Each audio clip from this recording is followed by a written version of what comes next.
বিসমিল্লাহির রহমানির রহিম। আসসালামু আলাইকুম। আজকে আমি গুলশা মাছ রান্না করব আলু দিয়ে।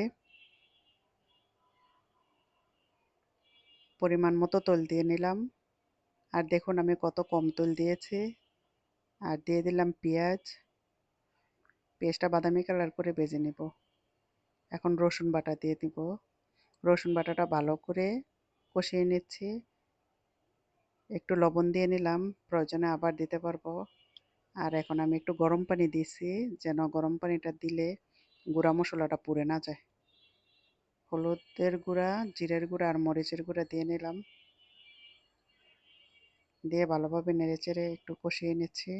আর একটু পানি দিয়ে আরও ভালোভাবে মশলাটা কষাবো।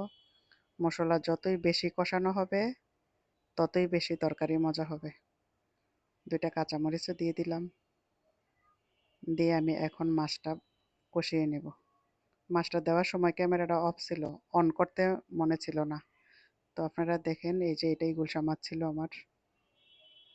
এখন আমি 4-5 মিনিটের মতো রান্না করে নিব অফ ক্যামেরাতে। আর এই দেখুন আমার কষানোটা শেষ।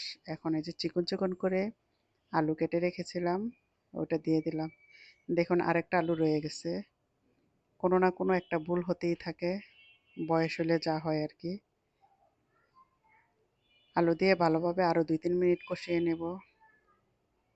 আমার কষানোটা শেষ।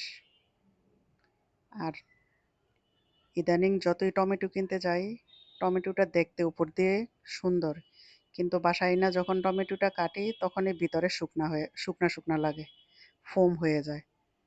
তো যাই হোক, এই জন্য আমি চিকন করে টমেটোটা কেটে দিয়েছি, যেন তাড়াতাড়ি করে সিদ্ধ হয়ে যায়। আর টমেটো যদি সিদ্ধ না হয় তাহলে তরকারির ঝোলটা খেতে মজা হয় না। আর এখানে আমি পাশের চুলার মধ্যে গরম পানি বসিয়ে রেখেছিলাম। তো এখন আমি ঝোল দিয়ে আরও 3-4 মিনিটের মতো মিডিয়াম আঁচে রান্না করে নেব। তো এই তো দেখুন রান্না করে নিয়েছে। এখন আমি ধনিয়া পাতা দিয়ে 1 মিনিটের মতো রান্না করব।